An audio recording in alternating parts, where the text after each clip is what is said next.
सद्गुरू श्री गहिनीनाथ महाराज औसेकर यांना महाराष्ट्र रत्न पुरस्कार जाहीर।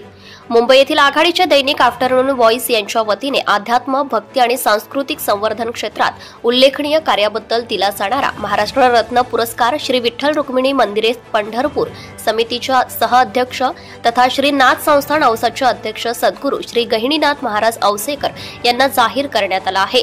मुंबई येथे दिनांक 21 सप्टेंबर 2024 रोजी सायंकाळी 5 वाजता यशवंतराव चव्हाण सभागृह नरिमन पॉइंट येथे या पुरस्काराचे मान्यवरांच्या हस्ते वितरण करण्यात येणार आहे। पंढरपूर येथील श्री विठ्ठल रुक्मिणी मंदिर समितीने दिलेल्या सर्व जबाबदाऱ्यांचे उत्कृष्ट कार्य व वारकरी संप्रदायात दिलेल्या समर्पणाबद्दल औसेकर महाराजांची या पुरस्कारासाठी निवड करण्यात आल्याचं दैनिकांचे मुख्य संस्थापक संपादक डॉक्टर वैदही तमण यांनी सांगितले आहे।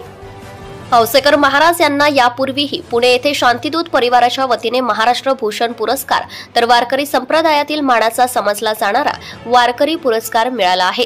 तसेच काशी पीठ, केदार पीठ, रंभापुरी पीठ, अक्कलकोट देवस्थान यांच्या वतीनेही पुरस्काराने सन्मानित करण्यात आले आहे।